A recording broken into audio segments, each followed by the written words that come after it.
दुकान पर काम करते थे। एक दिन जब देर रात में वो दोनों काम खत्म करके जा रहे थे, तभी उनका बॉस उन्हें कहता है, सुनना तो जरा मंजू और मनीष, हमें अभी अभी एक पिज्जा केक का ऑर्डर आया है, तो तुम लोग उसे पूरा करके घर जाओ। क्या सर, पर इतनी देर हो गई है, 12 बजने वाला है। हाँ सर, और ये पिज्जा केक ये क्या है? देखो, तुम्हें पिज्जा से केक बनाना है और ये ऑर्डर का काम तुम दोनों को ही करना होगा। अगर तुमने कर दिया तो मैं तुम्हें सैलरी के साथ बोनस भी दूंगा। इतना बोलकर बॉस दुकान से निकल जाता है और मनीष मंजू सोच में पड़ जाते हैं। वो जल्दी से कई सारे पिज्जा बना लेते हैं और फिर उन्हें एक के ऊपर एक रख के पिज्जा केक तैयार कर लेते हैं। तभी मनीष उस घर का एड्रेस पता करता है जहाँ से वो ऑर्डर आया था। मंजू, ये घर तो यहाँ से काफी दूर है और इस पर यह भी लिखा है कि हमें वहां पहुंचने से पहले एक भी कॉल नहीं करनी है, बिना फोन किए ही ऑर्डर पहुंचाना होगा। उफ़ो, कैसे अजीब लोग हैं, कितनी अजीब अजीब सी शर्तें हैं इनकी। खैर जल्दी चलो, ये काम खत्म करके मुझे घर जाना है और सोना है, बड़ी तेज नींद आ रही है। मनीष और मंजू बाइक पर बैठकर निकल जाते हैं पिज्जा केक का ऑर्डर देने। जब वो लोग उस घर के बाहर पहुंचते हैं तो देखते हैं घर की लाइट्स ऑफ थी। उस घर के बगल में भी एक घर था और इस पूरे इलाके में सिर्फ यही 2 घर थे। ये क्या, कितना मनहूस इलाका लग रहा है ये। मनीष, छोड़ो ना मंजू, हमें क्या, तुम जल्दी से घर की डोरबेल बजाओ ना। मंजू डोरबेल बजा देती है, पर तभी उसकी नजर घर की नेम प्लेट पर पड़ती है और मंजू चौंक जाती है।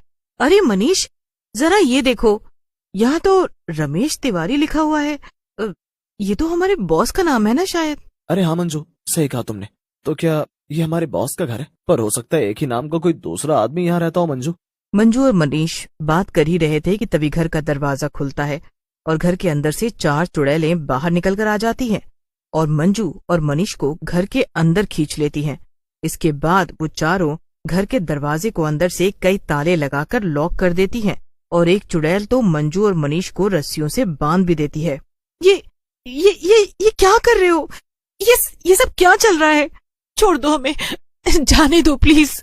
एक चुड़ैल जो कि सबसे ज्यादा तैयार थी और जिसने काफी सारे गहने भी पहन रखे थे, वो मनीष और मंजू की बातें सुनकर हंसने लगती है और उनसे कहती है, ये मेरा घर है और यहाँ पर मेरी यानी हम सब चुड़ैलों की किट्टी पार्टी चल रही है। वो पिज्जा केक तो बस एक बहाना था, हमें तो बस पार्टी के लिए इंसानों को खाना था। क्या, ये सब कैसे हो सकता है? यही तो हुआ है पागल औरत। अरे अब इससे बात करके वक्त क्यों बर्बाद कर रहे हो तुम लोग? हम वापस से अपनी किट्टी पार्टी शुरू करते हैं। इन दोनों को हम डिनर में खाएंगे थोड़ी देर बाद, वो भी इन्हें डीप फ्राई करके इनके भजिए बनाकर। हाँ चलो, आइडिया तो बुरा नहीं है। चलो फिर पहले हम लोग अपना पत्तों का गेम खत्म करते हैं। देखना भी तो है ना कि हम में से कौन जीतेगा। आखिर जीतूंगी तो मैं ही, आखिर ये मेरी किट्टी पार्टी जो है। और देखा तुम लोगों ने, मेरे पति ने हमारे डिनर का कितना अच्छा इंतजाम किया है। मजा ही आ गया। हाँ मानना पड़ेगा। इतना बोलकर चारों चुड़ैलें मंजू और मनीष को वहीं बंधा हुआ छोड़कर वापस रखी टेबल पर पत्ते खेलने लगती हैं।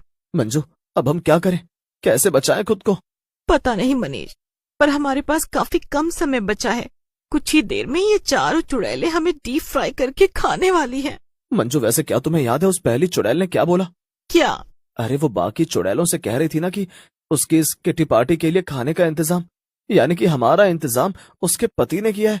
मंजू, हमें दुकान में बॉस ने ही ये ऑर्डर देकर आने को कहा था, और तो और इस घर के बाहर नेम प्लेट भी बॉस के नाम का लिखा था। कुछ समझी? हाँ मनीष, यानी कि उस चुड़ैल का पति हमारा बॉस है, यानी कि हमारे बॉस की बीवी एक चुड़ैल है। हाँ मंजू, याद है हमारी दुकान में काम करने वाले कई लोग गायब हो चुके थे। हरी बता रहा था ना कि वो लोग अचानक से किसी से बिना कुछ कहे काम छोड़कर गायब हो जाते और बॉस सबसे कह देता है कि उन्होंने काम छोड़कर कहीं और नौकरी कर ली। यानी कि ये दुकान में काम करने वाले कई लोगों को उस बॉस ने अपना शिकार बनाया है। पर अब हम करें तो क्या करें मनीष? और क्या इसका मतलब हमारा बॉस भी भूत है? नहीं, मुझे नहीं लगता। फिलहाल इस पूरे इलाके में सिर्फ 2 ही घर थे। इस घर में ये चुड़ैलें अपनी किट्टी पार्टी कर रही हैं और बगल में एक और घर भी है। मुझे लगता है बॉस वही होगा। अगर तुम किसी तरह इन चारों का ध्यान भटका दो तो मैं बगल वाले घर में जाकर बॉस को पकड़ लूंगा और कुछ। ठीक है मनीष, पर वापस जरूर आना, मुझे यहाँ छोड़कर भाग मत जाना तुम। मनीष मंजू की रस्सी खोल देता है। मंजू जाकर चुड़ैलों के सामने खड़ी हो जाती है और उनसे कहती है, भला ये भी कोई किट्टी पार्टी है? अरे तुम लोगों को देखकर तो लग रहा है कि तुम लोग पहली बार किट्टी पार्टी कर रही हो। अरे तुम्हें किसने खोला और तुम्हें कैसे पता कि ये मेरी की हुई पहली किट्टी पार्टी है? अरे सब कुछ कितना फीका फीका सा है। हाँ हाँ, जब हम तुम्हारे भजिए बनाएंगे ना, तब तो सारा फीकापन चला जाएगा ना। नहीं नहीं, मेरा मतलब था कि तुम लोग चिट्स वाले गेम नहीं खेल रहे। सारी किट्टी पार्टियां चिट्स वाले गेम के बिना अधूरी होती हैं। चिट्स वाले गेम? हाँ हाँ, मैं जब जिंदा थी तब मैंने टीवी पर देखा था कि कुछ औरतें किट्टी पार्टी में कागज के चिट्स बनाती हैं और उस पर कुछ लिखकर एक कटोरे में डाल देती हैं। कुछ लिखकर नहीं, बल्कि हम लोग उन चिट्स में कई सारे अजीब अजीब से डेयर यानी कि खतरनाक या मजेदार काम लिखेंगे और जिसके हाथ में वो चिट आएगी उसे वो काम करना होगा। मंजू जब इसी तरह सब चुड़ैलों को अपनी बातों में उलझाए हुए थी, उतनी देर में मनीष खिड़की से कूदकर दूसरे घर की तरफ चल देता है। उधर मंजू चुड़ैलों को गेम सिखा रही थी। ये तो सुनने में मजेदार लगता है, ठीक है फिर यही खेलते हैं। हाँ तो मैं चिट्स बनाती हूँ, फिर तुम सब एक एक करके चिट इस कटोरे में से निकालना, ठीक है? सभी चुड़ैलें राजी हो जाती हैं और मंजू चिट्स बना देती है। सबसे पहले चौथी चुड़ैल कटोरे में से एक चिट निकालती है। अरे अरे क्या लिखा है उसमें, बताना तो जरा। हाँ हाँ बताओ जल्दी, क्या लिखा है? और इसमें तो लिखा है कि मुझे पंखे पर उल्टा लटकाना होगा और फिर तुम में से कोई एक पंखा चला देगा और मुझे 2 मिनट तक वहीं लटके रहना होगा। ये क्या बात हुई? ये मजेदार कहाँ हुआ? ये तो अजीब सा काम है। है ना मजेदार हमारे लिए? चलो अब तुम जल्दी से पंखे से उल्टा लटक जाओ, फिर मैं पंखा चला दूंगी। चौथी चुड़ैल मुंह बनाते हुए पंखे से उल्टा लटक जाती है और तीसरी चुड़ैल जाकर पंखा चला देती है, मगर 2 मिनट होने से पहले ही वो चक्कर खाकर नीचे गिर जाती है और बेहोश हो जाती है। पर बाकी सभी चुड़ैलें उसके ऊपर हंसने लगती हैं। ये तो गई। हाँ हाँ चलो मेरी बारी है, मैं निकालती हूँ चिट। जब तीसरी चुड़ैल चिट निकालती है तो उसमें लिखा था कि चुड़ैल को घर के बाहर जाना होगा और एक हरी बिल्ली ढूंढकर लानी पड़ेगी। है भला ये क्या काम हुआ? हरी बिल्ली भी होती है क्या? लिखा है तो होती ही होगी। अब अगर तुम्हें ये काम मिला है तो करना तो पड़ेगा ही। जाओ जाओ जल्दी जाओ और हरी बिल्ली ढूंढ कर लाओ, समझी? हाँ हाँ जाओ, और अब हमें आगे खेलने दो। इतना कहकर दूसरी चुड़ैल चिट निकालने लगती है और तीसरी चुड़ैल घर के बाहर चली जाती है। मंजू मन ही मन सोचती है, तो गई, बस अब इन दोनों से पीछा छुड़ाना है। पता नहीं ये मनीष कहाँ रह गया, काश ये जल्दी आ जाए। अरे अरे ये क्या? अरे तू अपने काले दांत फाड़ फाड़ के क्या हंस रही है? जल्दी बताना क्या लिखा है चिट में। इसमें लिखा है कि मुझे तुझे 100 थप्पड़ मारने हैं। मजा आ गया। क्या? ये क्या मजाक है? नहीं, ऐसा कुछ नहीं होने वाला। ये मेरी किट्टी पार्टी है और यहाँ वैसा ही होगा जैसा मैं चाहूंगी। अरे नहीं, तूने ही तो कहा था कि सबको गेम खेलना ही पड़ेगा। ये तो चीटिंग हुई ना, मैं तुझे थप्पड़ मार कर रहूंगी।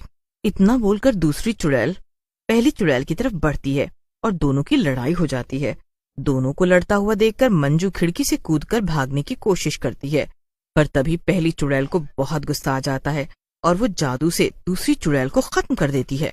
बढ़िया आई थी मेरी ही किट्टी पार्टी में मुझे थप्पड़ मारने वाली।